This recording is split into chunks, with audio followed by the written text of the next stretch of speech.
कर्ण और भीष्म पितामह के बीच का प्रसंग महाभारत के युद्ध से जुड़ा है और उनके बीच मतभेद का मुख्य कारण कर्ण का सामाजिक स्थान और अर्जुन के प्रति उनकी प्रतिद्वंद्विता थी। इस प्रसंग का मुख्य संदर्भ युद्ध की रणनीति और भीष्म द्वारा कर्ण का अपमान करने से जुड़ा है। कथा का संक्षिप्त विवरण। महाभारत के युद्ध से पहले, जब कौरवों की सेना का गठन हो रहा था, तो दुर्योधन ने भीष्म पितामह को अपनी सेना का सेनापति नियुक्त किया। लेकिन भीष्म पितामह ने एक शर्त रखी थी कि वे युद्ध में कर्ण के साथ नहीं लड़ेंगे। उन्होंने कर्ण को सूतपुत्र कहकर अपमानित किया और यह भी कहा कि कर्ण का अर्जुन के सामने कोई मुकाबला नहीं है।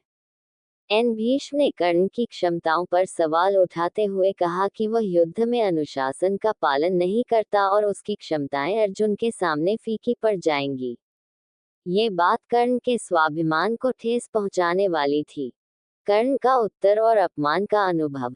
जब कर्ण को ये बात पता चली कि भीष्म ने उसे सेना में शामिल करने से मना कर दिया है, तो वह क्रोधित और आहत हुआ। कर्ण ने इसे अपना अपमान समझा और कहा, यह मेरा अपमान है। आप मेरे शौर्य और पराक्रम को केवल मेरे जन्म के आधार पर आंक रहे हैं। मैं अर्जुन को हराने में सक्षम हूं और मैं ये सिद्ध करके दिखाऊंगा। कर्ण ने यह भी कहा कि वह भीष्म के जीवित रहते हुए युद्ध में भाग नहीं लेगा। उसने प्रतिज्ञा ली कि जब तक भीष्म युद्ध में गिर नहीं जाते, वह कौरवों की ओर से युद्ध में शस्त्र नहीं उठाएगा। युद्ध में प्रभाव। कर्ण की इस प्रतिज्ञा का प्रभाव ये हुआ कि महाभारत के युद्ध के पहले 10 दिनों तक कर्ण ने युद्ध में भाग नहीं लिया। भीष्म पितामह के पतन शरशय्या पर जाने के बाद ही कर्ण ने युद्ध में प्रवेश किया और कौरव सेना का नेतृत्व किया। निष्कर्ष।